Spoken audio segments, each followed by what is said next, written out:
No, that fanny pack guy is carrying a subcompact handgun.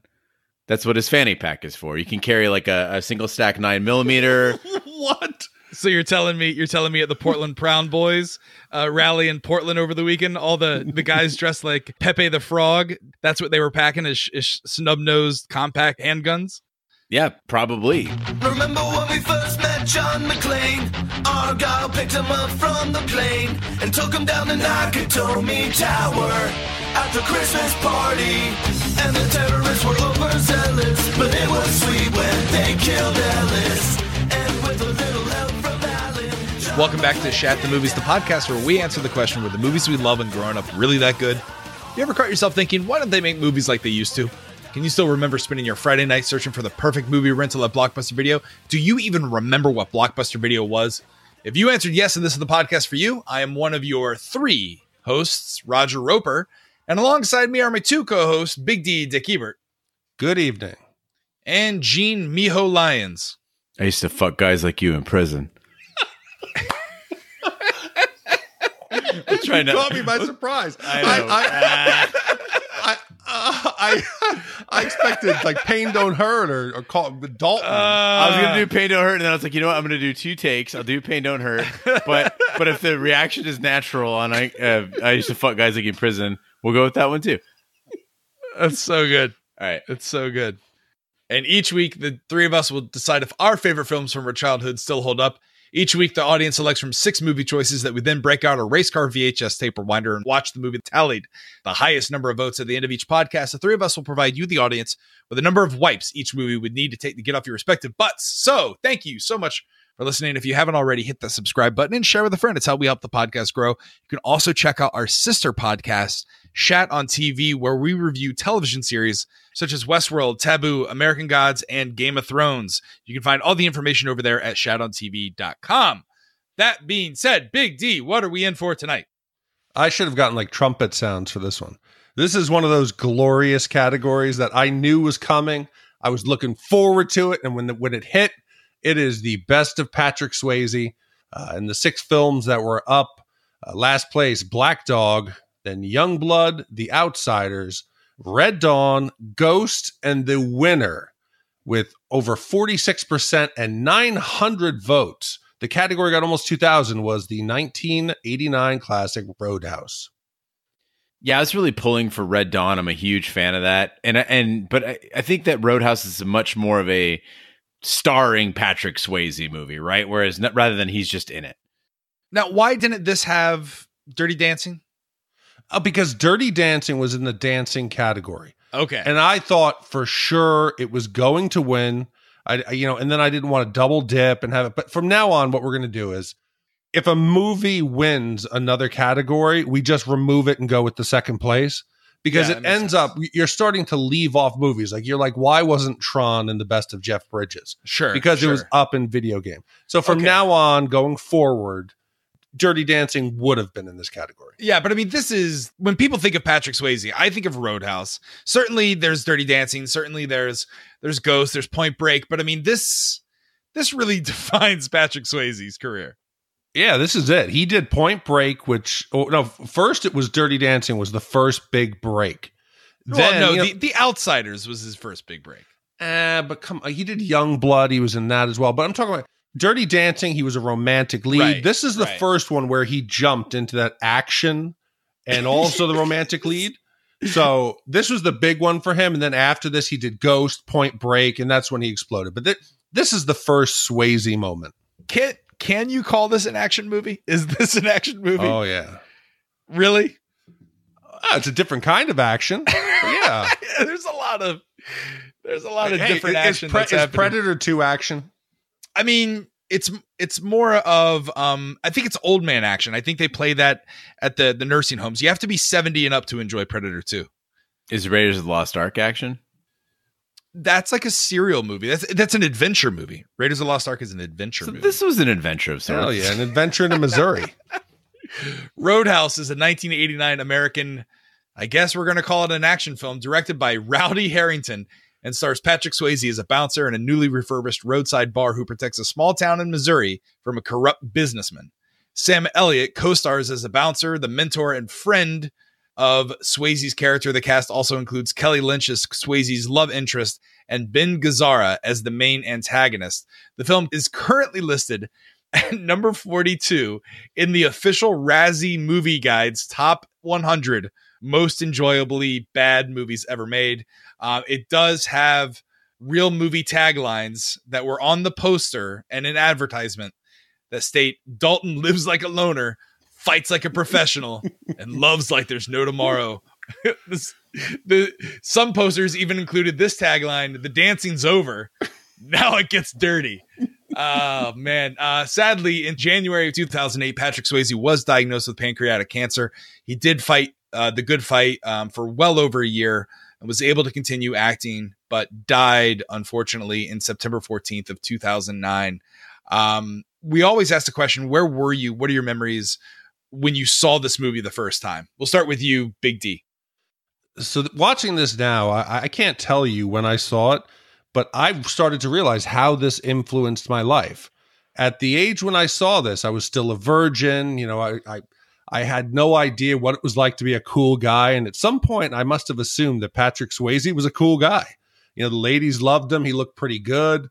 A lot of his lines I continued to use afterwards. And just his approach to people talking shit to him, I tried to emulate. You know, when people started shit with him and they said, "Oh, you're fucking, you don't look that big." Opinions vary. Now, but you were a big kid growing up, right? So you never really got picked on. In 1989, you're what, 14? No, 16. You're 16. But are you a tall kid at this point? Yeah, but still at 16. Here's the thing. When you're a taller, bigger guy, you have that really awkward stage where things just don't work. It's like you're the alien in Men in Black, where there's a little thing in your head and your arms kind of don't move in sync and you really don't have it down. You're like Krang from Teenage Mutant Ninja Turtles. I don't know the reference, but I'm just going to go with your expertise on that. It's really gritty. Yeah, it didn't click for me until probably about 4 years later. So I love the lines. The quotes are great. I remembered all the love scenes. But did this make you want to be that tough guy? Because from what I understand, bigger, taller dudes, because we always had like the big, tall, awkward kid. But he was always stronger than everyone else. So inevitably the little shit bags, the little small ones, to like prove their masculinity, they would go and pick on the big awkward kids. And I remember having a couple of friends who were like big and awkward and nerdy, and they weren't fighters. They were more on the lover side of Patrick Swayze. So like at 16, you're a virgin, you watch this movie for the first time. What do you identify with? Do you identify with the fighter Patrick Swayze or the lover Patrick Swayze? Neither at that point. You kidding me? I was a virgin. But what it taught me was just how to be confident, how to be reserved. Yeah. A lot of what Swayze does is he just looks tough and like he's in control just by standing at the bar, looking quiet and nodding at people. So I tried to do that. But in the end, I realized that also Dalton may have saved my life. And this is legit and this is real. His whole thing about be nice to people, always be nice, that kind of stuck with me. And when I was in the military, I don't think I've shared this story before, but I served with a guy named Hassan Akbar. His real name was Mark Cools. I served with him for 4 years at the 101st. At some point after September 11th, he legally changed his name from Mark Cools to Hassan Akbar. He was a troublemaker. He had been moved from platoon to platoon for disciplinary actions. When my unit deployed to Camp Pennsylvania in Kuwait, he actually fragged one of the tents and killed an Air Force captain. He then fatally shot an Air Force major. He threw grenades into the tent as people were sleeping. I think 14 people got hurt by shrapnel. He eventually went on trial and was found guilty of fratricide and he's awaiting being put to death. But during the trial, they found a journal that he had been keeping for the last 3 years where he had fantasized about killing people. So my roommate at the time testified in the trial. And I said, dude, was I in the book? Because the book had said like, you know, today in line, Roger cut me off and I'm going to slide my fingers into his eyes and feel them ooze out. It was deep, disturbing 7 serial killer shit where he had fantasized about killing people. And I said, was I in the book? And he goes, no, dude, you weren't in the book. Because I lived by Swayze's rule. Don't piss people off. Seriously, I live by that now. You don't know who is an inch away from snapping, whose wife just cheated on him, who lost a job. So when I'm driving down the road and people flip out and get mad, I just smile and let it go, because I've been that close to somebody who could kill people and you didn't know it. Also, you live in Florida, and Florida drivers are notorious for killing other people on the road. Florida drivers will turn into you, flip their car, as long as you flip too. No, but see, that's your assumption. Listen to Dalton. Don't underestimate your opponent. They're capable of anything. You think it's in Florida, it'll be you in Arizona, and it'll be some middle-aged man who has just had a really bad day. Yeah, no, I get it. Arizona's the Florida of the West. Yeah, no, I understand. Yeah, but at least in Arizona, people aren't going on beer runs with alligators in their cars. Like that's another level of weird. I also just got the mental image of Hassan Akbar, like Steve Buscemi in what was Billy it? Madison? Billy Madison, Yeah. It was Billy Madison. Dude, that shit's real. So everybody out there, if somebody snaps at you, just smile and let them go, because you don't know who has bodies at home, who's capable of it. Because this dude was just a regular friend, and I dodged a bullet thanks to Dalton. Literally. Well, you talk about like what it means, when you were 16 and how it taught you a lesson. I had the opposite reaction to this movie. At one point in my life, I had a stepbrother. I don't think I've ever shared this with you guys. You had a stepbrother? I had a stepbrother. So, I didn't know this. So Daddy Roper has been divorced 4 times. Is it 3 or 4? I don't know. I lost count after the 3rd. Anyway, his second wife, I still consider like my stepmother. Like they were married the longest. She had a son from a previous marriage, but I lived with, Mama Roper, who has a different last name. Doesn't really matter. But for the point of the story is I grew up with Mom. Summers were spent with Dad. But from like my dad remarried, I think when I was 5. So from age 5 to about 12, 13, I had a stepbrother, and summers spent with him in Tennessee. He was older. He was about your age, maybe a little bit older. He loved this movie. He would make me watch it. I think it was like 8 or 9 at the time. And I was a fat kid, and I was nerdy, and I wore glasses. I know it's surprising that I wasn't the cool guy that I am today, but like he would make me watch it with him and then practice karate moves on me because I was like his little doughy punching bag, and he was like really good at karate. So he loved this. I was basically a young Tinker in this movie. It basically is what I'm saying. I was fat. I cried a lot. Stuffed animals would be pushed upon me. Like this movie scarred me. Are you sure this actually happened? This 100% happened. You and I have been friends now for over 10 years, over a decade. Gene and I have been, friends ever since I moved out to Arizona. I've never told either of you that story. That's a deep, dark, like this movie drudged up some dark places for me. Yeah, I mean, those are both hard acts to follow up. Like, I just watched the fight scenes a lot when I was a kid. Didn't try them out on anybody. Nobody tried to kill me. But I think, Big D, you mentioned that you were, in your teens. I was still in my single digit years when this movie came out. And so I had a really hard time keeping like Roadhouse and Dirty Dancing and like Black Dog, like later in my teen years, like those all kind of jumbled up in my head. And it's the same as like, I had the same problem with Rocky and Rambo, where I thought it was the same guy. I know it's Sylvester Stallone, but I thought that Rocky was a boxer and then he went to war or something. Like I was very confused by this whole thing. So this was the first time that I saw it and really understood the moving and complicated plot lines that occur in Roadhouse. Well, Big D, go ahead and play that trailer. Can I buy you guys a drink? Guess not. Patrick Swayze is Dalton. I thought you'd be bigger. Opinions vary. When he's around, anything can happen. How does a guy like you end up a bouncer? Just lucky, I guess. And usually does. If somebody gets in your face, I want you to be nice. Don't be rude. Ask him to walk, but be nice. Help this gentleman to the door. Until it's time to not be nice. So says the fighting philosopher. He may be hard to handle. I keep talking, you're gonna go off thinking I'm a nice guy. I know you're not a nice guy. But he's easy to like. What's the matter, Dalton? Don't you like women? Worst I ever had was wonderful. He's not what you'd expect. I thought you'd be bigger. But there's one thing you can count on. He's the best friend a good time ever had. You guys tired? Doc, I'll get all the sleep I need and I'm dead. This is my town. I'm not afraid of him. I guess you'll be having that fire sale now, all right? You got your hands full, kid. I just think I'm looking at a dead man. Patrick Swayze. For that line of work, I thought you'd be bigger. Gee, I've never heard that before.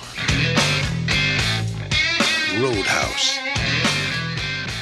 James Dalton, played by Patrick Swayze, is a professional cooler, which means he's a specialized doorman or bouncer with a mysterious past who is enticed from his current job at a club in New York City by Frank to take over security at his club bar, the Double Deuce in Jasper, Missouri.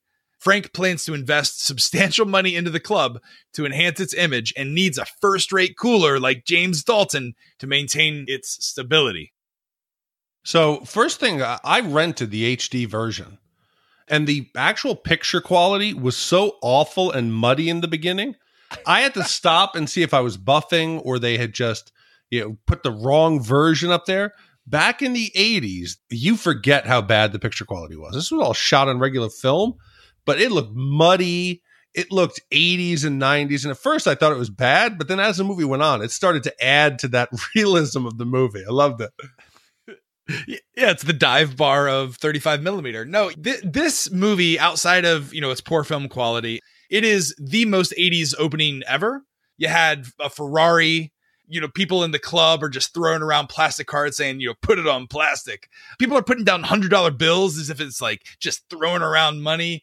There's a cassette player in a Mercedes. Can this get any more 80s?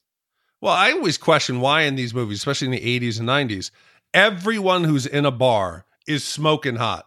The guys are in shape, good looking. The women look great. I lived in New York. New York bars don't look like this. So I have an explanation for that. We have a lot more options when it comes to entertainment now. We also have more expendable income, like as in general in the population than people did in the 80s. And so what it is back then, the price of a movie relative to your income was so high that you had to get everything you wanted out of a movie. And you see this even more in foreign films. Like that's why Bollywood is even a phenomenon. And so what it was people who were paying like money for a ticket, more than realism, they just wanted to see things that they couldn't normally see. And so they wanted everybody to be beautiful. They wanted sets to be great. They wanted the action to be over the top. And that's what you get.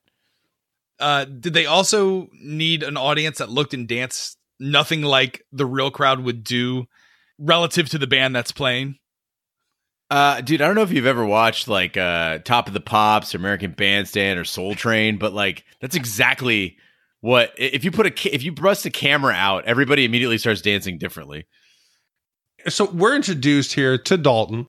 He's supposed to be, the best cooler, the biggest badass. And he taught us, like I mentioned earlier on, don't underestimate anyone. But I'm sorry, I don't buy it. Patrick Swayze, to me, does not come across as a legitimate tough guy.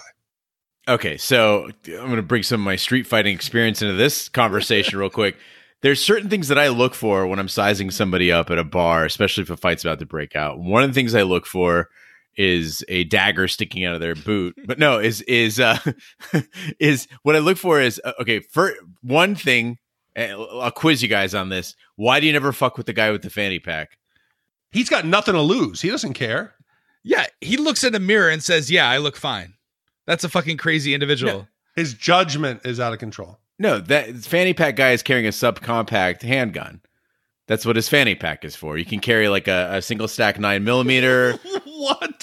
So you're telling me at the Portland Proud Boys rally in Portland over the weekend, all the guys dressed like, Pepe the Frog, Teenage Mutant Ninja Turtle style with the tactical fanny packs. That's what they were packing as snub-nosed compact handguns. Yeah, probably. I guarantee you they were holding their Twix and their protein bars that they bought at the Fry's on the way. Anyway, So back to Patrick Swayze, though. I look at this guy and I see high-waisted, baggy trousers. That's great for high kicking. He's got maximum mobility there, and he's got loose silk shirt. So he's moving like a shark dragon in that clothing. You know, like you do not want to fuck with that guy. He is deadly poetry in motion. And I mean, really, take a look at what he's wearing again. You go, oh fuck, he's basically wearing Bruce Lee clothes. Yeah, just 80s version. That's right. Yeah, and later on in the movie, he has on these slacks that you can clearly see were meant for fighting. They were like the Docker versions of the MC Hammer parachute pants. So yes, that's true. But there was about 18 guys in that bar that could match that. Just he's shorter. You know, they make the joke, oh, I thought you'd be much bigger. So I don't want to just say on the size of him. But other than him standing, leaning up against the bar and scowling, I don't know that he shows me anything. He's not Van Damme. He's not. I think Seagal's also a poser, but I just don't buy it. All right, pop quiz, guys. How big and heavy is Patrick Swayze? Would you estimate in this movie? In the movie, or like a Patrick Swayze? Okay, I believe Patrick Swayze is 5'8", and he's about He's $165. Okay, I would have said he's 5'6" and 178 pounds. No, he's way less than that. He has to be less than that. This is going to surprise both of you, but at the time of this movie being made, because I did look it up, Patrick Swayze was 5'11" and 180 pounds. Really? No, I don't buy that. I don't buy that. I think he's using Tom Cruise's PR guy. Yeah, there's no way some questionable stats going on. I got to check this. But dude, it led me to this question, okay? Because I would want to fight Dalton. I really would. And it got me thinking. Roger and I think it was our Fight Club episode. Right. We had talked about who in history would you want to fight. And I think, that Roger had said he wanted to fight George Washington. I said I would have fight Clint Eastwood in, Any Which Way But Loose. So I want to ask you two guys, if you could fight any fictional character, movie, book, TV, who would it be? Here, I'm going to give you my three. Even though I'd like to fight Dalton, I don't think he's on my list. I want to fight Crocodile Dundee because I think that he would take an ass whooping. I would want to fight Mr. Miyagi from The Karate Kid because I think, I don't even know if he knows karate. There's nothing that's led me to believe that he does. We've never seen him fight. Well, he tricks people into thinking that. It's all, right. It's that by doing household chores, that Big Trouble in Little China, that you breathe heavy and you yell and people just assume. And I also want to fight Arthur Fonzarelli in Happy Days. Yeah. That's why people think I'm good. That's why people think I'm good at karate. Is when we're in the lovemaking, I breathe really heavy and I and I yell. That Roger knows what he's doing. Yeah. So my first thought of who I'd want to fight is, do you guys remember the 1978 I Spit on Your Grave? Do you guys ever see that? No, never. So the basic storyline is this movie where there's this woman, she's like an aspiring writer, and she's out in the woods and she gets gang raped. And then she goes out and like hunts the guys down one by one. And these guys are just like, I know it's an old movie, but like they're just like absolutely reprehensible. You're watching this movie and you're just seething, like you want them to fucking die. I would love to get my hands on any of those guys and just fucking beat the shit out of them. But aside from that, like more pop culture, I guess, or more mainstream, I also, like you, Big D, I wanted to fight fucking Danny Russo, like from The Karate Kid. Because I watch him fight and I'm like, he's not that good. Like I could fucking take that fucker, like no problem. And then I'd say for the other one I would love is fucking King Joffrey from fucking Game of Thrones. I would love to fight Joffrey. That's a good one. Yeah. I don't know if I would fight people. See, unlike you, my Street Fighter credibility involved quarters and greasy pizza. So I'm not I've never really truly been in a fist fight. I'm always nice around people. But if I had to fight someone, number one would be Hoggle from Labyrinth. I'd punch him and then push him into that pea pond. The Bog of Stench? Yeah. Then let's see, who else would I fight? I'd fight Danny DeVito when he was Penguin in Batman Returns. And then I'd punch Willow for whining all the time. How do you not take Shredder? Or actually, no. You know what? Not Will. You know what? Willow's fine. He's taking care of a baby. You know who I would fight? I would fight Jar Jar Binks. Oh, Misa beat your ass, Roger. Me. I feel like he's got some pent up like aggression though. No, he's a coward. Okay, so now that we've got the fighting down, I want to question some reality here. I bounced a bit, and I'm not even going to talk about it because I know you're going to make fun of me, Roger. So I just did the math, and it doesn't make sense to me. Okay, economically, it doesn't seem feasible, right? Sure. So he comes in first. We're led to believe that the world of coolers and bouncers, you're renowned nationwide, maybe worldwide. He offers $5,000 up front, $500 a night, and you got to pay all medical expenses. So let's just assume that Dalton works 6 days a week. He gets 3 weeks vacation. That's $148K a year. Okay.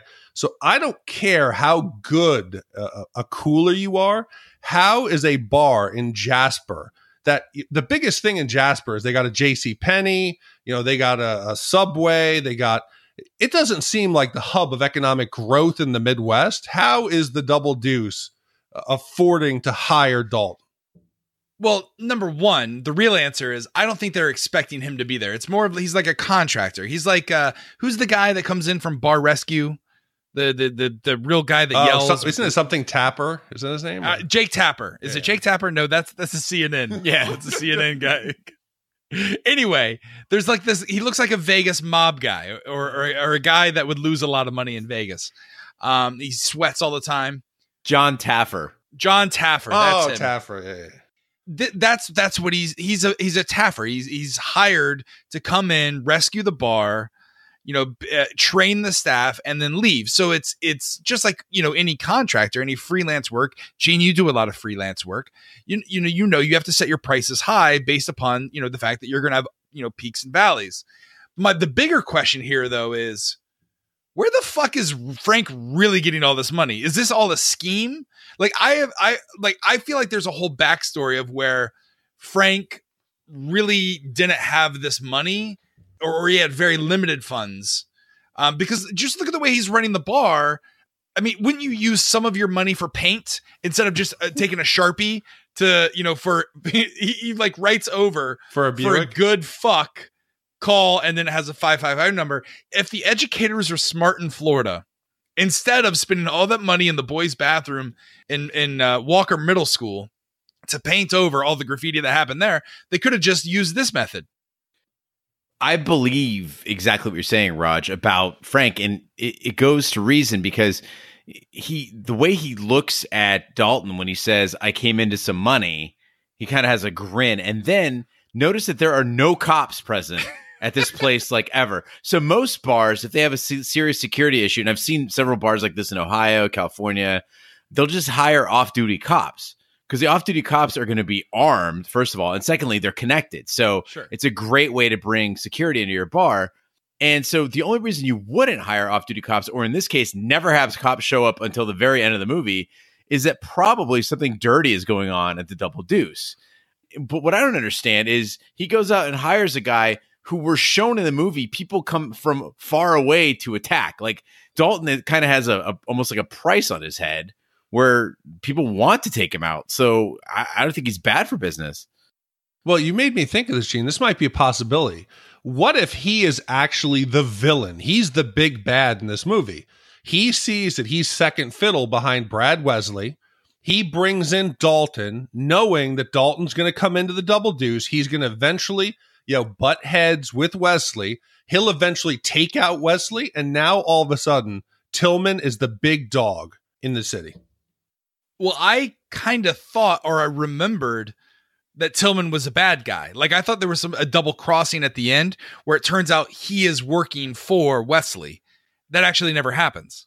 No, but remember his, and spoiler alert here, his fateful words as he fires that final shotgun blast. He says, "This town belongs to us." Yeah. Right. Uh-huh. That's his gang you're seeing. They're muscling.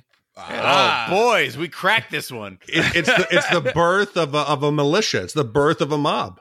Right. Well, I mean, he is, to be fair, Frank is saving on medical costs, even though Dalton says, "You're going to cover all my medical costs," because we see Dalton fucking just stitching himself up. He's like the fucking Terminator in Terminator 2.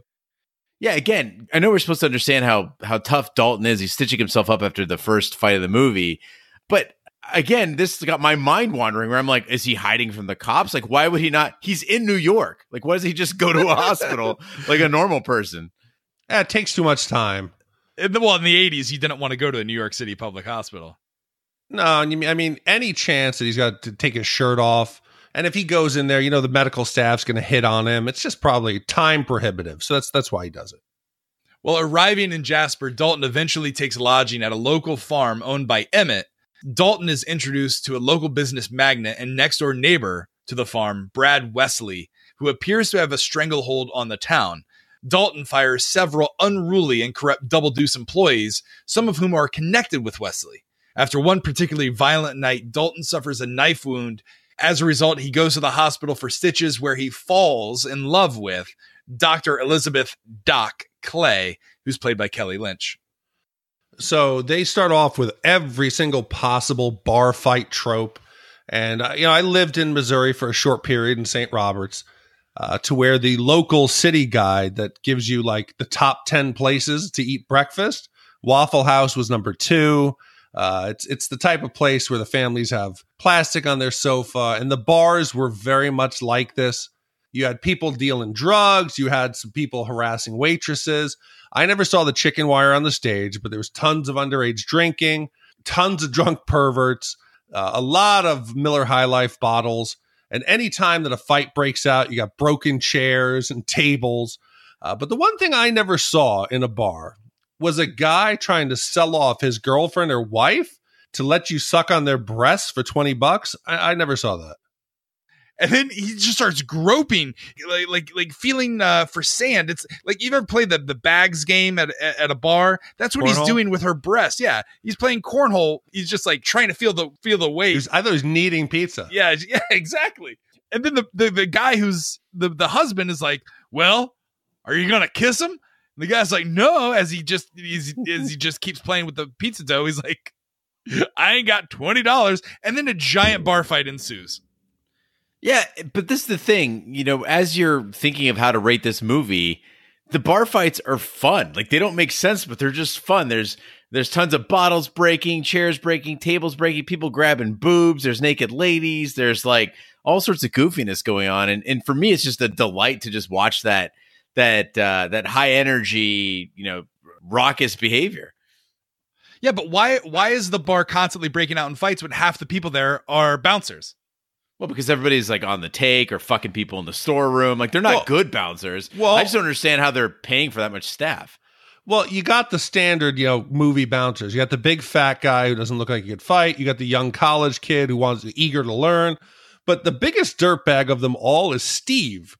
When Steve says, and this is the quote from Steve, "I get off at 2 and I'd love to get you off about 30 minutes later." I'm like, oh, gross. But as an employer, if you own the bar, you see what's going on. If Steve were to take a young lady into the back room, he's on his break, would you fire him for it? Yeah. I mean, you're not focused. I mean, that's he's on break. Would you fire somebody if he was outside smoking a cigarette? Well, first of all, you're not supposed to be having sex on company property, regardless if it's a bar. Although I will say that there were some times at Planet Hollywood that there was a lot of sexual misconduct at Planet Hollywood on Lake Buena Vista. I'll just leave it at that. There's a lot of stories. Yeah, I mean, I don't think you fire. I mean, look, I know a lot of people who work at bars, and this is pretty normal. Bars and restaurants, everybody's banging everybody. It's not. I don't think it's a really big deal.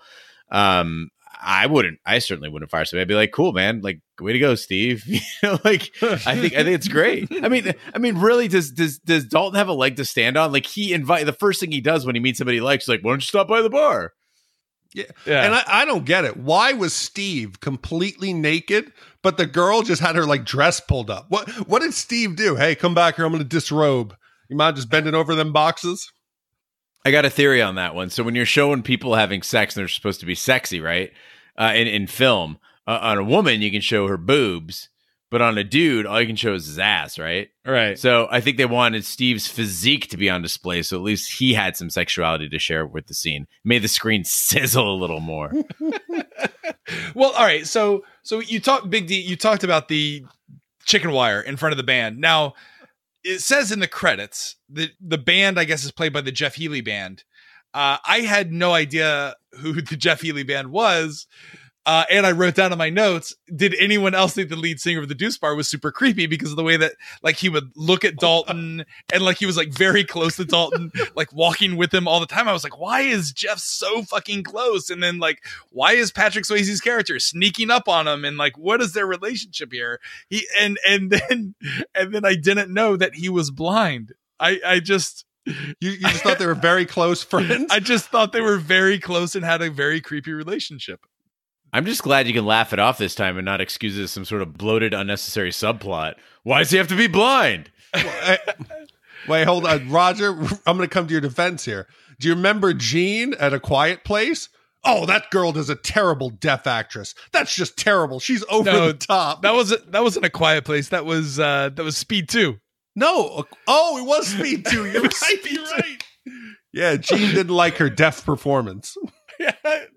You guys are talking about, people being sexually inappropriate and creepy. I want to talk about the phrase. There's amazing quotable stuff in this movie, but there's the line that you have balls big enough to come in a dump truck.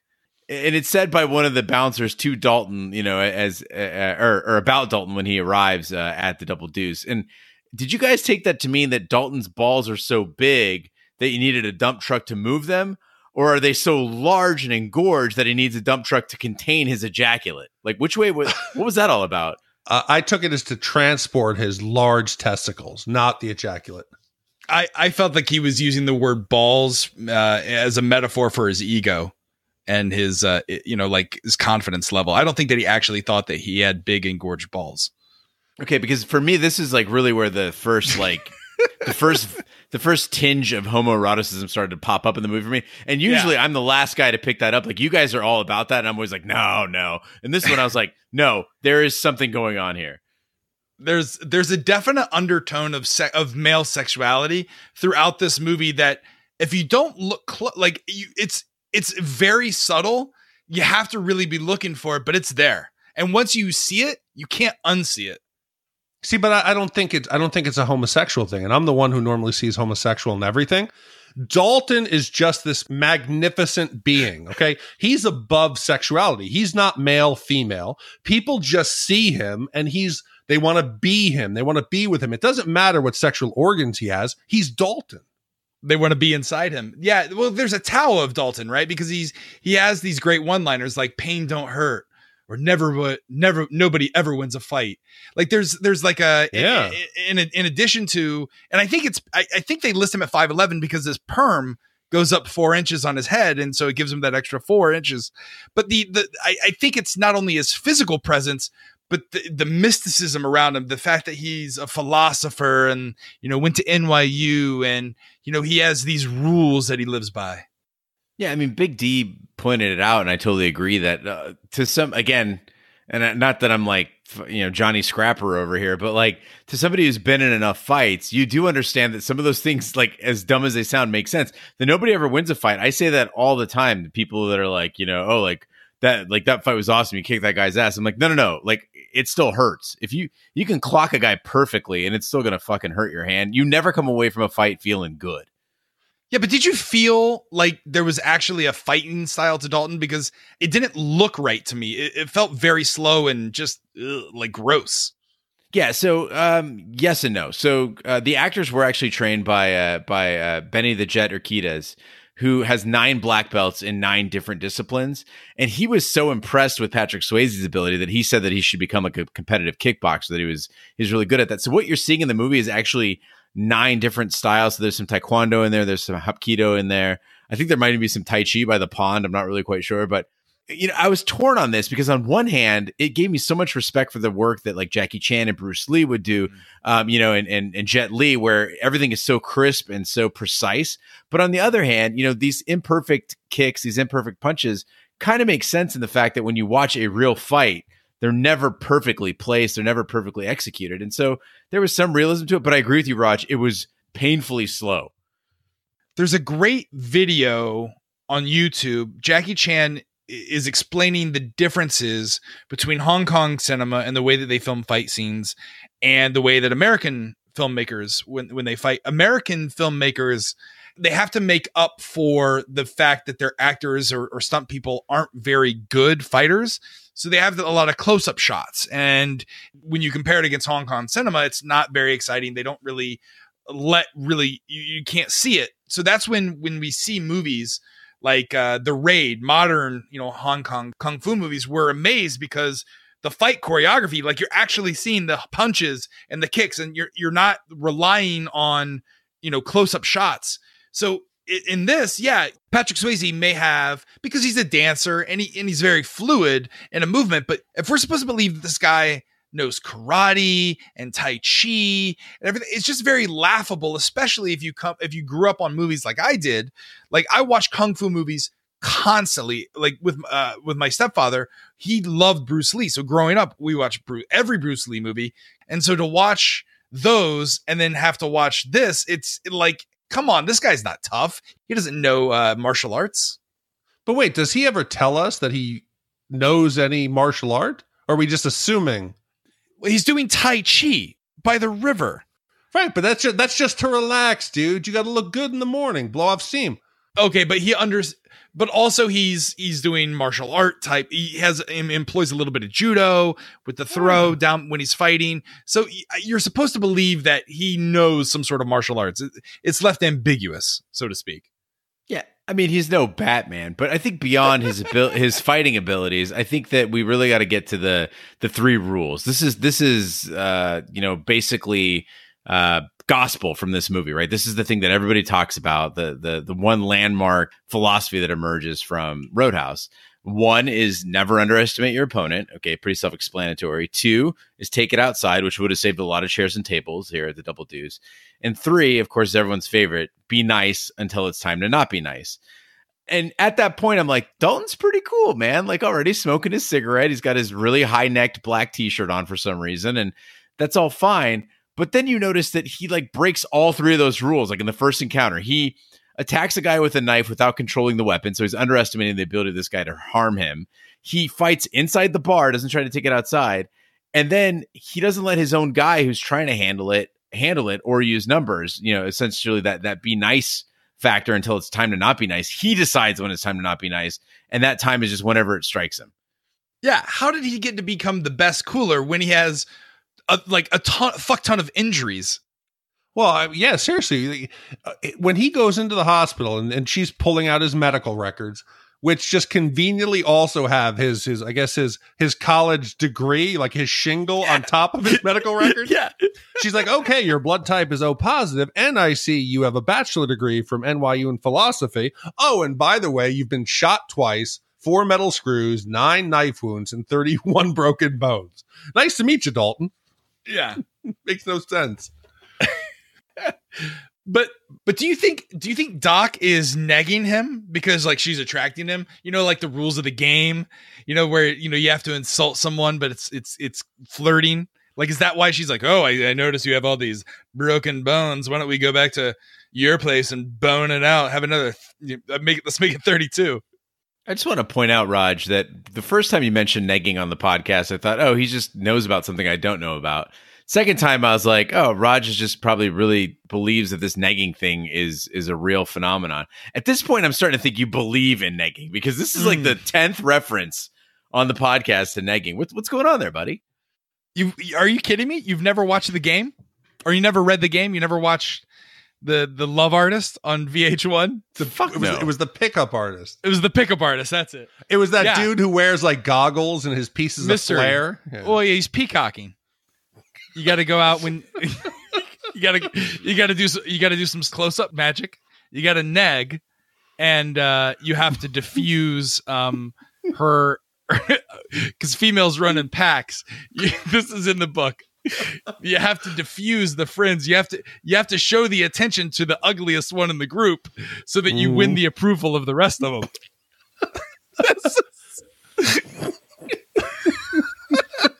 And you diffuse the situation with magic. Like you nag and then you do some magic. Like you nag them again, you do some more magic. You have to have at least 3 or 4 magic tricks up your sleeve. I just need to know. Did you actually read this book? Yes, he did. He did. I read it from front to back in like God. a day. But wait, Roger, what do they call like the piece of flair? Like he wears goggles or a crazy hat. Yeah, you have to have a piece of flair. It's part of the peacocking. You have to have something that's memorable, like a vest or sunglasses that you wear at night, or like something outlandish, like I don't know, like a hat, like a giant, like a Mad Hatter hat. You have to look the part. Okay, you have to wear like a purple jacket. Okay, I'm gonna try the whole thing. I'm gonna try to pull this back to the movie. And your question was, was Doc negging him? No, yeah. Doc is she's a medium-sized fish in a tiny pond. She's in Jasper. She is a young, attractive, professional.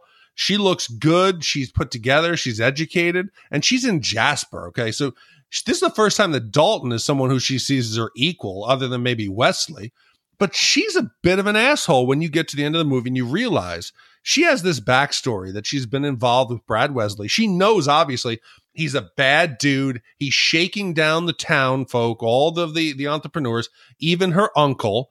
And she used to date him. She knows where he lives. So when she goes to Dalton's barn, his little love shack, it's a bit of a dick move that she decides to bang him on the roof of the bar right across the lake from where her ex-boyfriend, crazy killer, lives. Was she trying to provoke the bloodshed?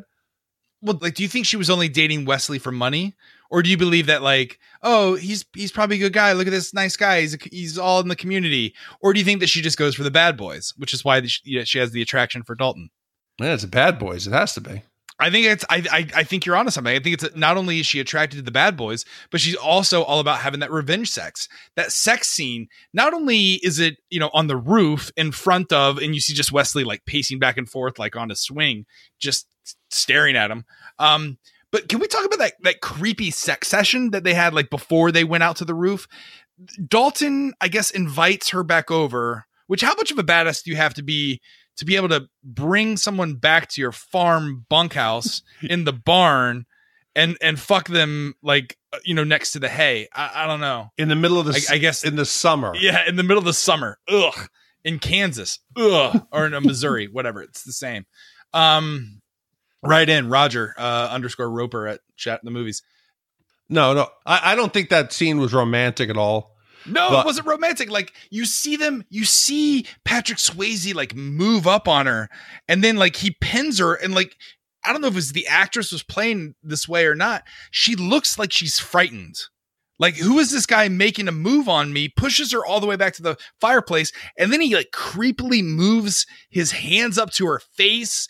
And then like they do like this, like, what's the Reiki? Is it Reiki where you don't place your hands on someone else, but you hover them over and you're supposed to transfer energy? Like, I felt like that's what he was doing. He was doing some sort of sex goddess move. And then she just starts like feasting for his pants and like immediately pulls him down. And then they're having sex with their clothes on. It's like the opposite of what you see in the Steve storage room.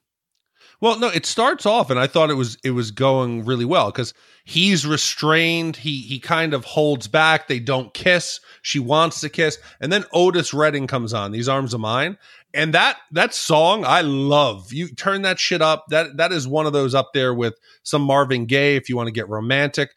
But that song was also in, what was it? What's the dancing one? Dirty Dancing. This is the one when he first has sex with Jennifer Grey. Yeah. Does it spontaneously start exactly at the beginning of the song on the radio? I just, the thing to me is you can tell, I know that Dalton wasn't expecting to get laid that day because of his outfit. like a off-white, like cable knit V-neck sweater. What the fuck was he wearing? Like, I think if she came to that house planning to like fuck him, she would have been like, man, I can't. I had no idea that this sex scene was in the zeitgeist as much as it is. There's celebrities who watch this and play pranks on each other. Yeah, well, if this was Al Pacino from Heat last week, he would have been completely naked, his chain out, and we would have had a scene at the end where Doc's on the bed smoking. But yeah, Kelly Lynch plays Doc, and she married Mitch Glazer. So Mitch Glazer, I guess, has a relationship with Bill Murray. So Kelly Lynch told the AV Club in an interview that every time Roadhouse is on TV and Bill Murray or, quote, one of his idiot brothers is watching TV, and they see the sex scene, they pick up the phone and call Mitch Glazer and do an impersonation of Carl Speckler from Caddyshack, where they go, I can't even do it. Roger, you do your Speckler imitation and see if you can do it. Kelly's having sex with Patrick Swayze right now. They're doing it, throwing against the rocks. Just a Cinderella story. Kelly having sex. Kelly's hole. Yeah, your wife is Cinderella banging story. Patrick Swayze. So they will call him out of the blue dozens of times a year. So it's nice to see that this movie has lived on, not only in popular culture, but also in the, Kelly and Mitch's personal life. Well, Wesley summons Dalton to his home with an ulterior motive. Wesley would like Dalton to work for him once he extorts Tillman's club. He reveals that Dalton killed a man in Memphis, Tennessee to blackmail him. When Dalton declines the job, Wesley begins an assault on Dalton's friends, destroying local business owner Red Webster's auto parts store and interfering with the much-needed liquor deliveries to the Double Deuce. Meanwhile, Dalton's mentor, Wade Garrett, played by Sam Elliot, arrives in town and helps Dalton defend a liquor shipment from Wesley's thugs. So at first, while watching this movie, I was thinking, like, these are the least dastardly henchmen I've ever seen. Like, you don't even really see the auto parts, the initial auto parts, like, intimidation, like them shaking him down. It's just like a mess, and he's just kind of like Red's like mopping it up, like, oh, that was awful. And I'm like, instead of the sex scene, maybe if you would have showed us the fucking up Red's place, that would have been like, make us hate them a little bit. Game of Thrones does a great job of that, work on that. But then I thought, okay, actually, the movie is kind of lighthearted in a weird way, despite people getting their throats torn out. And maybe that was intentional. Like, they don't want to make it too heavy. And I think as evidence of that, during the liquor delivery disruption, there's like a full-on fight breaking out, but one guy is just clearly devoted to just breaking bottles. Yeah, like, he continues smashing stuff. The big tall guy. Yeah. And if you notice, he was bashing Drambuie, which is like hilarious that they ordered that much. Like, who orders that much Drambuie? No, but you said that they don't show us Red's auto dealership. They do show us some key components that are going to come back. And the theory there is that Chekhov's right. What are they called? Chekhov's pistol. Chekhov's gun. Yeah. So the theory of Chekhov's gun is that you never show or place a loaded weapon on stage if you don't plan for it to go off. So when I start hearing about the throat ripping, I immediately knew, oh shit, this is coming back again. This is coming back again. And it got me thinking, is this even physically possible? And I wish that Carrie was on the podcast, because she might be able to give us some medical insight. But this isn't the first movie to use this. Under Siege, Blade, Underworld, Awakening, Rambo 4, and Game of Thrones even, where is this even possible? Okay. Well, I think your answer is in the examples that you listed. Blade and Underworld are both vampire movies. Yeah. So I think right there you're already getting an idea. And Under Siege is Steven Seagal, so it's also by definition utter bullshit. Yeah, well, also, all those movies came after Roadhouse, so obviously they just stole from Patrick Swayze. So true story though, the way the throat like tearing thing came up was that among the film's director, it was an urban legend that they had heard that some guy in some town had gotten his throat torn out. And so they just decided to include it in the movie because there's the legend of Dalton. Can't you picture if it was real and you just kind of grab the skin in somebody's throat and the guy's like, stop, let go. How it hurts. Just stop. And Swayze's just pulling and pulling. Stop, it hurts. What's interesting about it too is that if you do, again, Gene Lyons, a martial arts expert here. If you were actually to tilt anybody's head back so their chin is up even slightly, which happens several times in the fight scene where the throat is torn out, all you got to do is attack their trachea, basically, right? Like, it's right there. You just actual percussive force of the trachea will kill a person. You don't need to tear it out. There's a lot of trachea punching in the new Mission Impossible movie. But I couldn't wait for a throat to get ripped because I could have cared less about any of these characters except for one. And that was old Emmett. Emmett was the landlord. He owned the farmhouse. His farmhouse gets burned down in retaliation for Dalton going against Wesley and his goons. But this Emmett guy, fucking awesome. Yeah, Emmett's rad. He's pretty cool to Dalton. He kind of just makes a lot of God jokes, which I really appreciated. But he's suffering through the helicopter flybys. His horse is getting freaked the fuck out.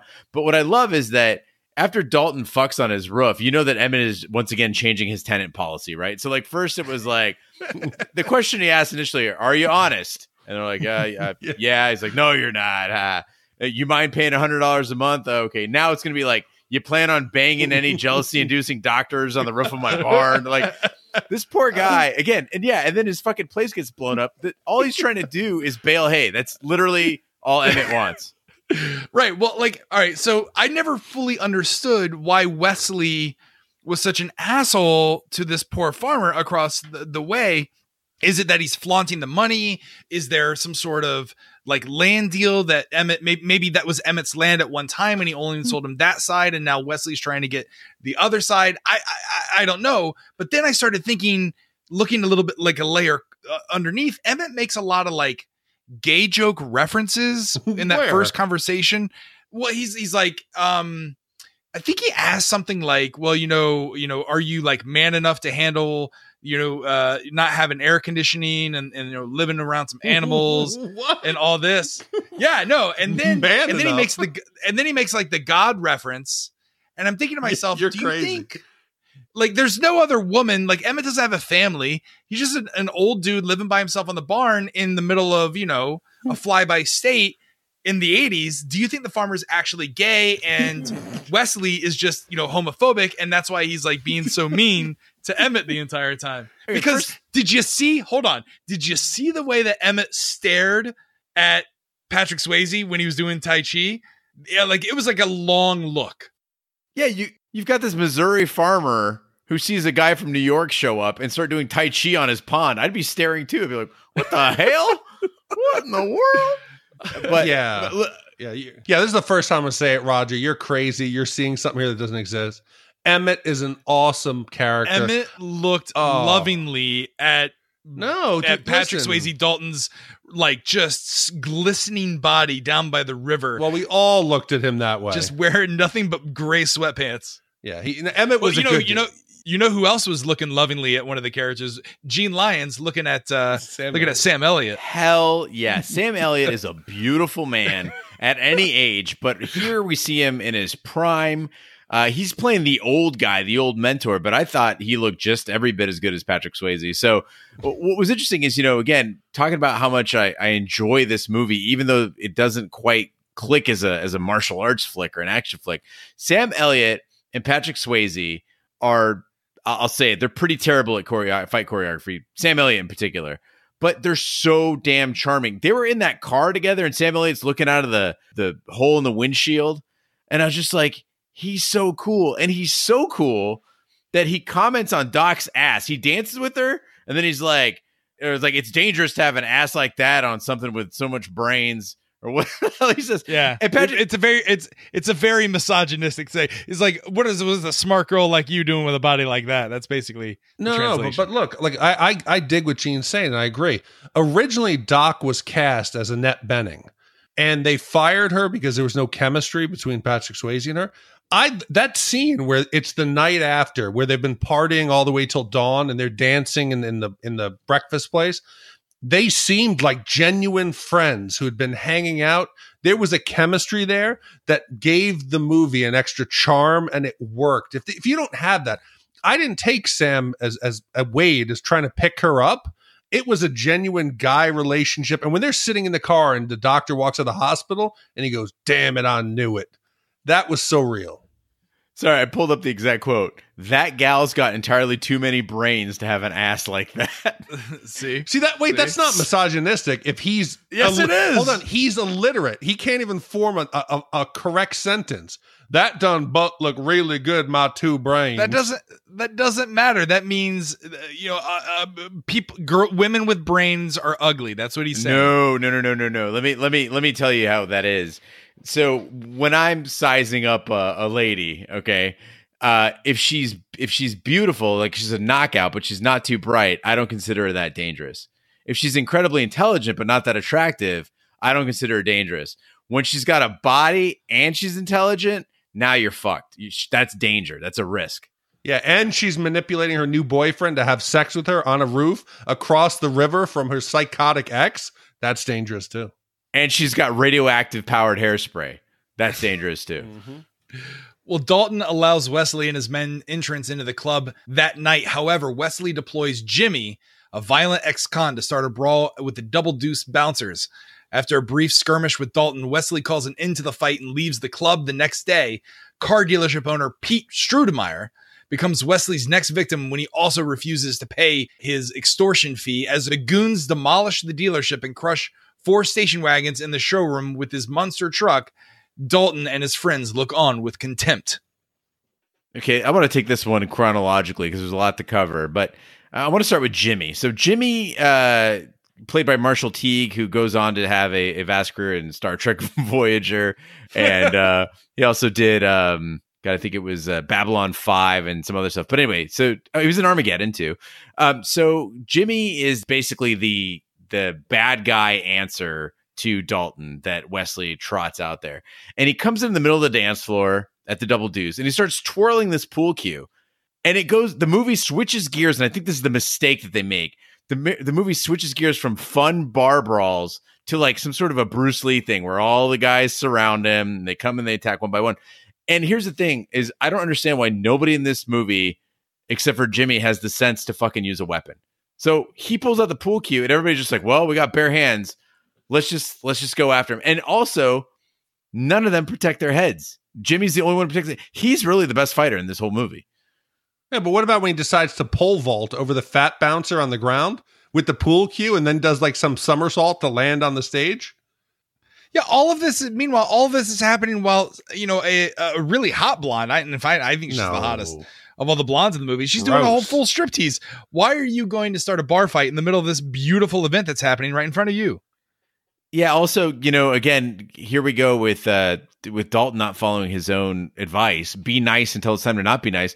All you have to do is give her clothes back and say, "Hey, listen, honey, like, no, you can't be doing that. You gotta leave if you're gonna be taking your clothes off." He says, "If you're gonna have a pet, you got to keep her on a leash." Yeah. And then she gets off stage and she gives him like a big tongue kiss, and he partially pulls away. But I was expecting Doc to walk in on that moment and see that. But this group of henchmen, they're really not that bright, right? So besides using that monster truck to destroy every car in that car dealership, they're also performing a stakeout in the parking lot of the Double Deuce in Bigfoot. It's an empty parking lot, and Bigfoot and Jimmy and the other guy, and they look at each other when Dalton's there with Doc and go, "Oh, yo, he's in trouble." You're fucking pick a better car. They didn't notice us looking at. Well, I guess Bigfoot's so tall, maybe the angle you don't know. You can't see if there's anyone inside. Yeah. But have you guys ever been to a monster truck rally? Have you ever? I have. I was like probably 12. Yeah. They're fun. Did you see the car that turned into? No, the dragon one, the fire. No, the big one was Gravedigger. Yeah, monster truck rallies are. It's like NASCAR and wrestling got together one drunken night over some like Budweisers and had a baby. That's how I describe the crowd. It's crazy. There's a little bit of rodeo thrown in there as well. But I remember as a kid, I fucking loved monster trucks. And I think also this was roughly around that time where monster trucks were big, like the Bigfoot and Gravedigger and all that stuff. So do you feel like they had to shoehorn like a Bigfoot?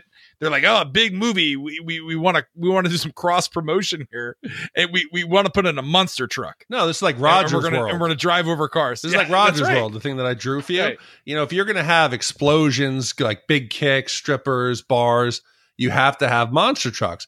But I want to ask you guys this: I went as a kid, you went as a kid. Do you think it says something about the person if an adult decides to go to a monster truck rally and it's not ironically? No, it's still very entertaining. You're not going just to have fun and have a couple beers. Like you're like, man, I can't wait. In October, monster truck's coming back. I can't wait. Not only would I go to that monster truck rally, I would tailgate outside. I would tailgate for the monster truck rally with my buddy Gene Lyons. Yeah, I mean, it's like, what do you want to go see? A guy hit a ball with a stick, or you want to see a car crush truck crush six, and then Megasaurus pops up and breathes fire, and then Transaurus chomps a car in half. Transaurus, he's the very brave. He was a car, now he's a truck. He's the progressive. I don't know if you know this, Raj, but when they do it over at University of Phoenix Stadium, they actually, you know how they can open up the stadium to get the grass in and out for the Arizona Cardinals? They will actually open that up so cars will come flying in from outside. Yeah, they get a running start almost. Yeah, it's like arena football. Yeah, it's awesome. Doc visits Dalton and attempts to persuade him to leave. However, their conversation is interrupted by a powerful explosion at Emmett's house next door. Dalton rescues Emmett from the blaze before his house is destroyed. He then witnesses Jimmy fleeing the scene and manages to intercept him. Dalton rips out Jimmy's throat with his bare hand. The next morning, Dalton receives an ominous phone call from Wesley, who vows to have either Wade or Doc killed by the flip of a coin. After Wesley hangs up, leaving the outcome unknown, a badly beaten Wade staggers into the Double Deuce. Believing Doc to be in danger, Dalton races to the hospital alone, but she refuses to leave with him, repulsed by his increasingly violent nature. Upon returning to the Double Deuce, Dalton finds Wade sprawled out on a bar with a knife lodged in his chest. Dalton then pulls the knife free and jumps into his car, determined to settle the score with Wesley. Okay, I got to start off here at the fight, right? And when we first started the podcast, we saw homoerotic content everywhere. And Gene mentioned that he was on the Lost Boys with us. And I really try not to do that now, but this fight blurs the line a little bit for me. We start off and every home or business in Jasper is made out of some kind of kindling, because you just set a building on fire, whether it's Reds, and it just explodes. Dalton comes like kind of parkouring out of the second floor of his barn hideout. He parkours off the roof onto a vehicle. He tumble rolls. He starts running, and then Jimmy's on a dirt bike, laughing. He's not trying to get away from the scene of a crime where he maybe just killed Emmett. Dalton, at a dead sprint, Superman runs and jumps and knocks Jimmy off the bike. So now we've got these two glistening, shirtless men. Jimmy's shirt's open. He's got his nice like shark tooth necklace on, and they're fighting. And I'm like, okay, this is kind of cool. And then Jimmy threatens him. I used to fuck guys like you in prison. And I was like, whoa, where did this fight scene go wrong? Well, I wrote that down too. I was like, things not to say when in a fight. Do you think, see, this is something that Roger Roper would do. I would try to say, I used to fuck guys up like you in college. Just that extra word up means I used to beat guys up. I used to fuck them up. Like I used to, badly beat them to the point to where I would have like, close management, or I'd spend a couple weeks in the hole. I've never been in a fight before. Are these things that you say in a fight? Like, are you like, what would you do if you heard something like this? So I don't talk while fighting because you don't want to have your jaw open at all, because your jaw is loose when it's open. If you get hit, it breaks. And King B found that out the hard way. When he got in a fight at the Rogue in Scottsdale, Arizona. He was talking shit right when the guy hit him, and he broke his jaw in two places, and also broke his eye socket. So to his credit, though, this is what a great and heroic figure King B is. After he got his jaw broken, he put his finger up, signaling an end to the fight, walked to the corner, and called an Uber, and just left. But what's amazing about that is if you go back 13 years prior, there was a party at King B's house, and he beat the shit out of a guy on his front porch. I think it was a New Year's Eve party or Halloween. I think it was New Year's Eve. And while doing it, he said, and I quote, in front of a party of probably 30 people, he's beating this guy's face in, and he said, "I am Godzilla and you are Japan," while beating this man. Bad. Yeah, it was pretty good. And I was just like, damn. And for 13 years after that, I wouldn't fight him. But now after I saw him get his jaw broken, it's on, King B. It's on. Yeah. Well, I mean, so this movie, we talked about the fact that it influenced other movies with the throat ripping, but the whole having to either choose between saving your best friend or saving your girlfriend, a little reminiscent of The Dark Knight, don't you think? I thought you must have had your DC Batman boner at that point. Yeah. I mean, this is This is, like I love you, Harvey. Obviously, I love you, Harvey. Oh, yeah. And then he sends him to the wrong place, right? But this is the slowest fight sequence ever. We already talked about how bad the choreography are.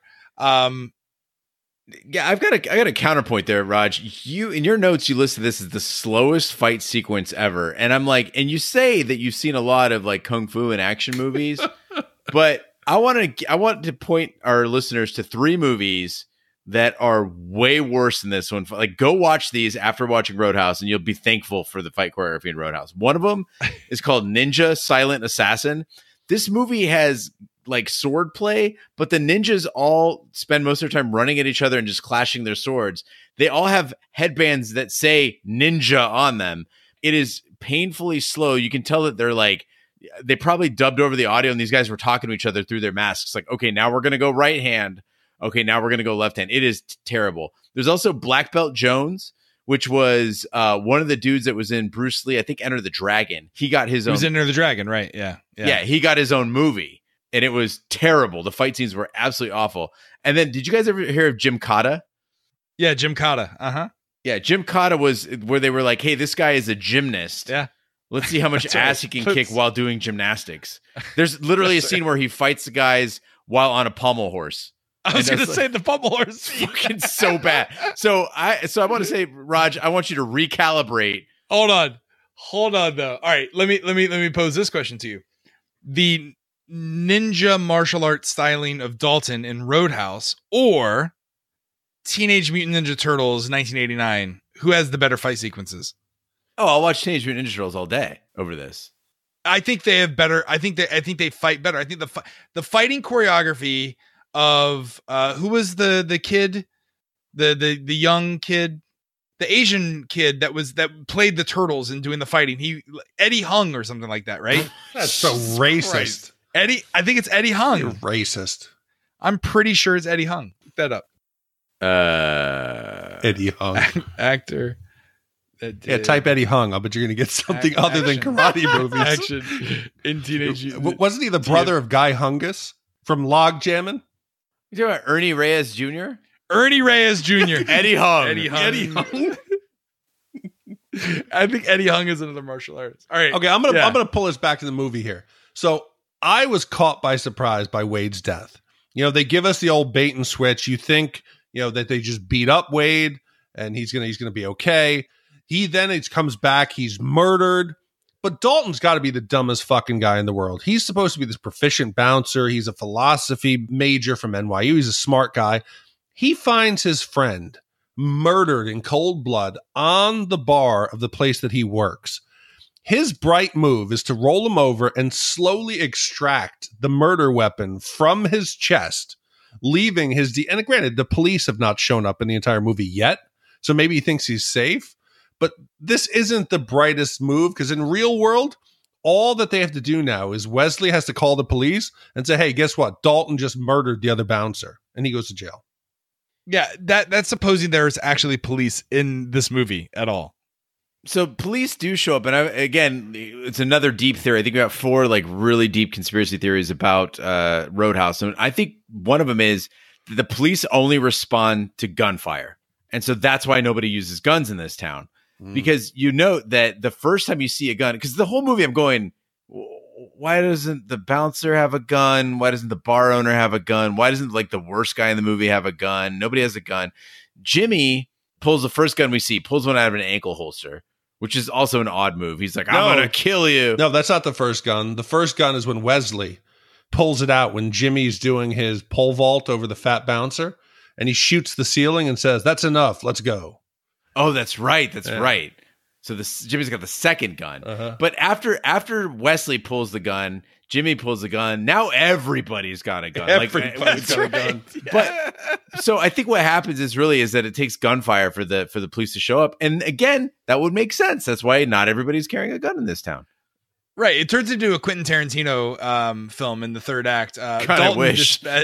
Dalton dispatches each of Wesley's henchmen, eventually coming face to face with Wesley. Dalton gains the upper hand in their fight, not before getting shot by Wesley, and prepares to finish Wesley in the same brutal manner as Jimmy by ripping his throat out, but decides against it. As Dalton releases him and walks off, Wesley seizes the opportunity to reach for yet another gun, but is promptly shot to death by Red, Emmett, Stratenmeyer, and Tillman. They stash the weapons away prior to the arrival of the law enforcement and proceed, along with the surviving henchmen, to corroborate each other's innocence, with the implication that what happened in Wesley's house will remain a secret. The final scene finds Dalton and Doc enjoying each other's company in a swimming hole, suggesting that they do get together, and Dalton remains in town for good. End movie. Okay, so here's my only slight issue with the movie is they didn't do a good job of transitioning from cooler bouncer to ninja assassin, right? His skill set involves getting drunk people out of a loud club. That's what he's good at. It's not infiltrating a compound, rigging an automobile to explode and to breach the perimeter of some kind of some enemy lair. But he turns from bouncer to ninja assassin. He flips over the car. When that whole battle's going on and he's dispatching henchmen who don't get a shot off, but he somehow silently subdues them all. The knife gets thrown in the air. He catches it by the handle, stabs a guy, turns around and whips it and kills the bartender on the second floor. I was like, where did this turn into, like, Ninja Gaiden? Yeah, not only does Dalton not know how to do action like this, the movie doesn't know how to do action like this. There's a scene, that exact scene that you're talking about, Big D. A guy pulls a shotgun. Dalton kicks it. First of all, he waits patiently behind the guy for the guy to turn around. The guy turns around. Dalton kicks it, which, by the way, if you're getting attacked by a gun, kicking it is about the worst thing you can do. And that's what Dalton does in every scene. You have no control over the weapon. You're still, it's got a line on you. You're going to get shot, especially a shotgun. So he kicks it. Then the guy goes to the ground. He then pulls a knife out of his boot, gets up, and now the shotgun is gone. Dalton doesn't have the shotgun. So I'm wondering, did he throw it all the way to the second floor, like thinking he got rid of it, and then the bartender was up there, and he's like, oh, thanks for the shotgun. Because then the bartender upstairs has it, and then he gets hit by the knife. So I'm kind of, I don't know. The whole thing's a mess. I think that they're trying to change gears here, and they failed miserably. Are you talking, did this happen before or after Wesley starts throwing African spears? Before. This is before. Okay, you mean like the Jason 3D movie with the spear gun? Yeah, that was. This is the one. This is pretty bad. But Dalton finally, he we've seen him use the throat rep, right? And the final fight, Dalton pins down Wesley, and he like pulls back, like, ooh, and he's got the claw ready to go, and Wesley is concerned, and this goes on for 19 seconds. As Dalton's thinking about it, and the camera's going in and out till finally, Dalton decides not to do it, even though this is the man who just killed his best friend, right? And he works at a job where he kicks the shit out of people. He just murdered probably 5 or 6 other people in the room. Why does he stop and not do the throat rep? Well, I think he sense or he sees Doc, because Doc shows up right as he's about to do it, and I think we're supposed to believe that his love and affection for this woman, like, he doesn't want to ruin it for her. If she's concerned about his violent tendencies, he just killed 5 people. He threw a knife into somebody. He just gutted somebody else. That's right. And where was Doc? Right. Was she in Wesley's bedroom? Like, what was she doing up there? Yeah, exactly. She was up there provoking Wesley, talking shit about Dalton. Also, when the police show up, they're like, well, we only have one method of an investigation, and that's eyewitness testimony. Never mind the entire, the floor would be littered with gun shells. They would have all this CSI evidence. I mean, I mean, again, it's 1989. It's before the OJ murders. So, I mean, I guess this is just how police work was done. Yeah, and this is the thing about this movie is that I appreciate it when it's trying to be fun, but sometimes it stumbles when it's trying to be funny. It doesn't really know what it's trying to be. And I think a prime example of that is the whole polar bear thing, right? So Tinker's got his, he's got his 45 and he's coming around the corner and all of a sudden he sees a polar bear coming at him, which is clearly not alive. He fires at it. It falls on him. And then they keep pushing this polar bear gig for like the next, 2 minutes of the movie. Yeah. Well, Tinker, the fat guy, like at the end of the movie, he's so surprised he lives. The polar bear, I guess, just incapacitates him. But then when the police are there, he comes out and he's like, I guess bewildered or maybe has a concussion. He's like, a polar bear fell on top of me. And I halfway expected all the crew members, all the actors, all the characters to just like all at once in unison just throw their head back in laughter. You know, like an old sitcom, like, oh, there goes Tinker again with the polar bears. Yeah, Raj, it had a very Dukes of Hazzard feel to it. Like everyone's gonna be like, but I gotta take this to a dark place. If you're the town folk, you've just committed cold-blooded murder. All of you just decided to agree to have a pact to murder this man. You have to kill Tinker. You can't let him survive because Tinker's eventually going to let it slip. The next time a polar bear falls on him, he's going to be like, hey, guess what? Red and the rest of the people in town, they shot Mr. Wesley. You got to kill him. Well, yeah, I mean, you don't see Tinker at the end. So, I mean, he's, you know, you have to assume they buried his body somewhere. Yeah, out there. but I don't know. But the ending is fucked up. Right. I want to break it down. Definitely. Because it happened so quick. Okay. So now you had Wesley go down like Scarface in that slow motion. As he takes like 8 shotgun blasts to the chest, he finally dies. So now the neck, it looks like it's obviously a little time later. Dalton has decided to stay in town. He is skinny dipping in the lake. He's about to have sex. If you look in the background there's poor Cody. He's sitting on the banks of the lake playing the guitar. This dude is blind. He's not deaf. He's going to hear you having sex right next to him. That's disrespectful. And what the hell? Did you just get over Wade's death that quick? And concealing, Wesley's group murder? What kind of ending was this?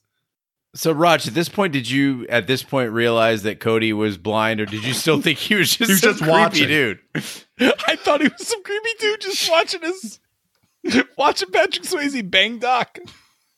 Writing a song about it.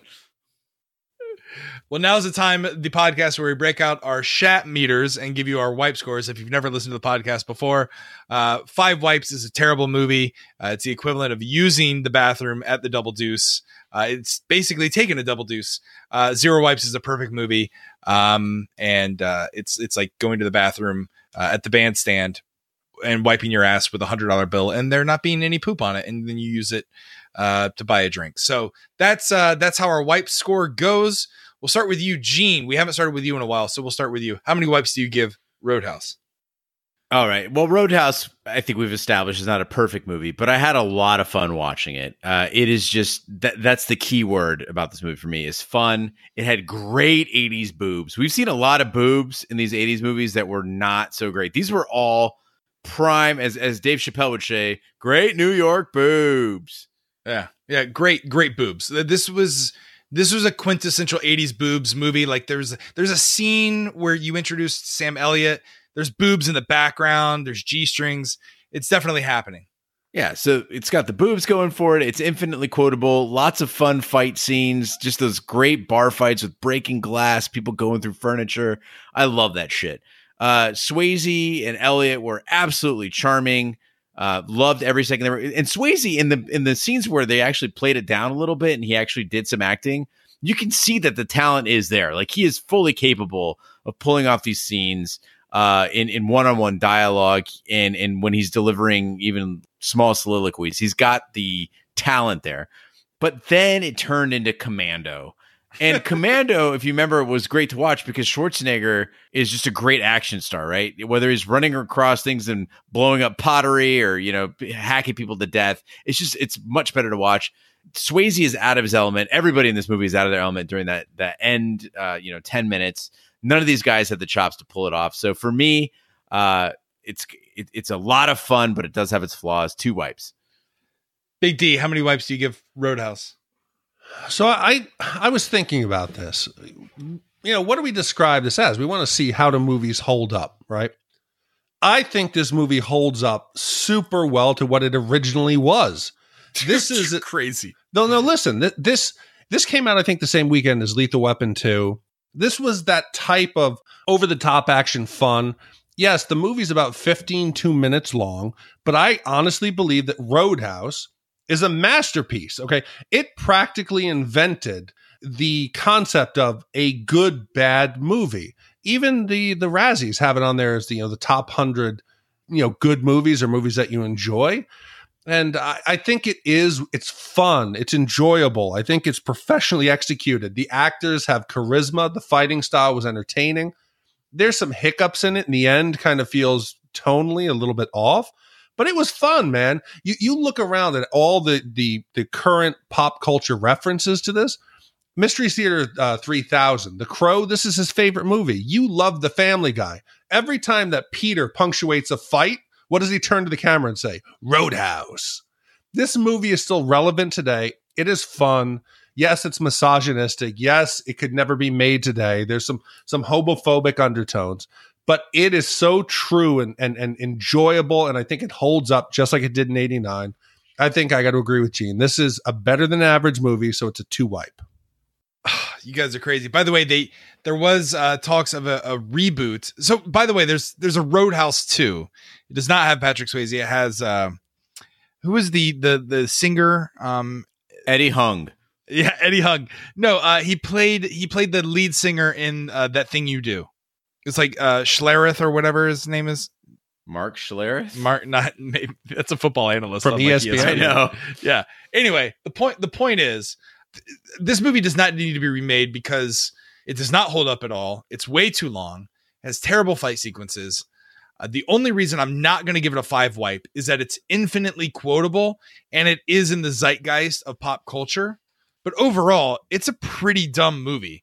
And I don't blame Patrick Swayze because I think Patrick Swayze is trying. I blame everyone else who made this movie. The director is the worst. I don't know if he ever made a movie after this, but he could not direct, and it is a bad movie. It's an enjoyable bad movie, but it's ranked 42. It's not even the best enjoyable bad movie according to the Razzies. That's why we're saying it's better than average. A 2 is better than average. Yeah, better than average. Ugh, you guys are crazy. All right, 2 wipes, and 4 wipes divided by 3. That gives us what, Gene? 2.6 repeating wipes. 2.6 repeated. Where does that put it on the pantheon of Shat Dick? Okay, so this is now in that 41 range. Yeah, good. Okay, it's number 42. Oh, it actually is 42. Sorry, it is 42. Go. It is now tied with Pretty Woman, Top Gun, Rambo, Poltergeist, and the only one that feels a bit off is Ghostbusters. But all of those, Pretty Woman, Top Gun, Rambo, Poltergeist, all seem to be a pretty good match. Ghostbusters is a far superior movie than Roadhouse. I feel like Ghostbusters felt a lot longer than Roadhouse, even though it wasn't. Ghostbusters dragged a lot of points. I think also if you go back and remember when we did watch Ghostbusters, a lot of those jokes just did not land. This movie doesn't try to make, jokes as its main form of entertainment. It just tries to show you fun stuff. Yeah, this movie was fun. A polar bear fell on top of me. That's like the one joke. Well, now's the time where we do our shout outs. Gene, what's a shout out? Raj, a shout out is our way of saying thank you for coming to the website, shatthemovies.com, and sharing some time with us. If you go to the website, you can find the shout out box popping up on multiple pages. Just go ahead and put your name in there and we will read your name on the podcast. This week's shout outs go out to Ian, who is married by Big D, Brock Lee from Lick Skillet, Tennessee, Mo from Mexico, Chris Snellgrovia, Grime Tyson, Dean from Lake Macquarie, Australia, Matt Cornforth, Brockery-san, sons of bitches, David W. John, Brockery-son, David W. They got me. They finally got me. David W. Johnson, Joe Hogan in England, Grace Sparks, Sandy, survivor of 80s hair perms, Branch, Spiker, Francisco, Scott, Joshua, Gabe, John B. and Nate Dogg, and Matt Axel Foley, our good friend. Thanks, everyone, for your shout-outs. We'll have more for you next week. So, again, if you'd like to hear your name on the podcast, go to shatthemovies.com, put your name in the shout-out box, and we will get to you next week. Dick, what is the next movie category that we're in store for? Well, first, before we do that, we actually have a voicemail correction here. And I'm actually, and it's an old one, and I just want to sneak it in here quick, and it's in reference to The Big Lebowski. Guys, I just finished listening to The Big Lebowski podcast. I've never heard y'all mess up before, but this one time, y'all slipped up. The nihilists don't work for the Big Lebowski. The nihilists work for Bunny.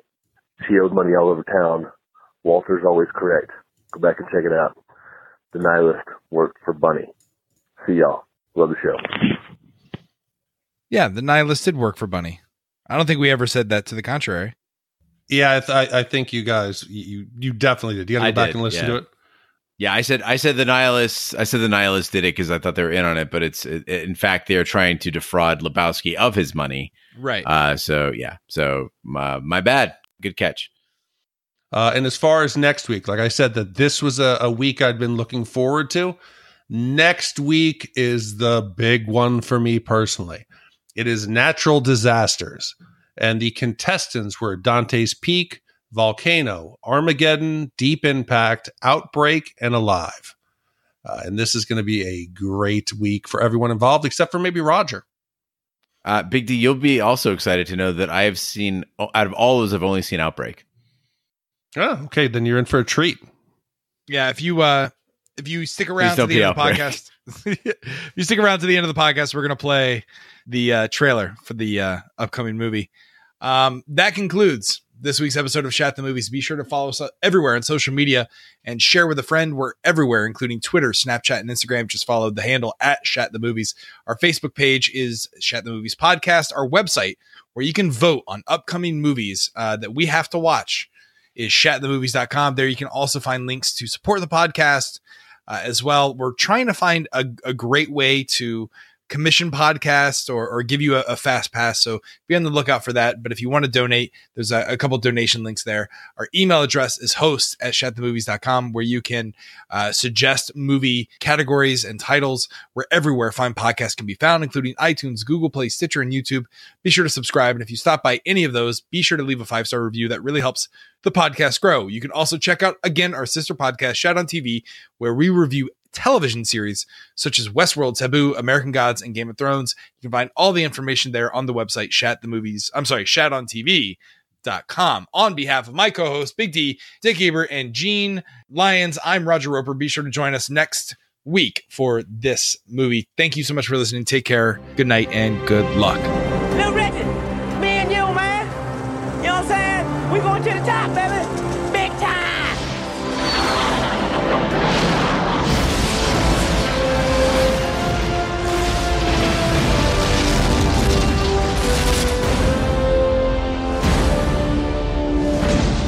Somebody dial 911. What hit us? Small asteroid fragments. This morning. How big were those? Those were nothing. The size of basketballs and Volkswagens. This new one you're tracking, how big? It's the size of Texas, Mr. President. It's what we call a global killer. The end of mankind. Half the world will be incinerated by the heat blast. And the rest will freeze to death in nuclear winter. Basically the worst parts of the Bible. Hitting the rock from the outside will do the job. So, we nuke this thing from the inside? How? We drill. We're bringing the world's best deep core driller. The United States government has just asked us to save the world. We're talking about space, right? Outer space? This is like deep blue hero stuff. I'm there. I'm with you. Beam me up, Scotty. I want all of you listening to know that everything that can be done to wage this terrible battle is being called into service. May we all see these events through with the courage worthy of this challenge. All right, flight directors, I want the go, no, go for launch. Booster, go flight. GNC, go flight. Hey, Harry, you know we're sitting on 4 million pounds of fuel, 1 nuclear weapon, and a thing that has 200,000 moving parts built by the lowest bidder. Makes you feel good, doesn't it?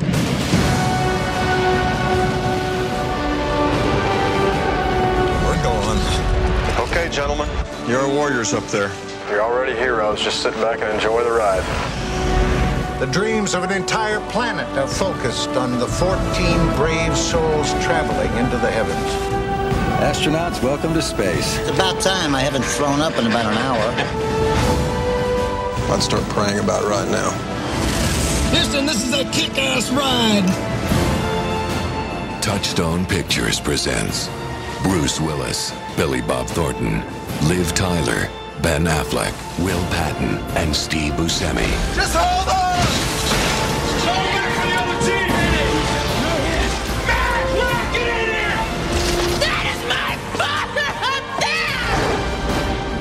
don't have to worry about me and my team.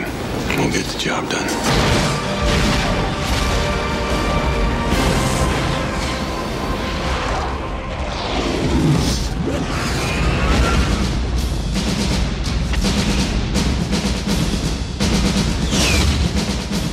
A Jerry Bruckheimer production, directed by Michael Bay.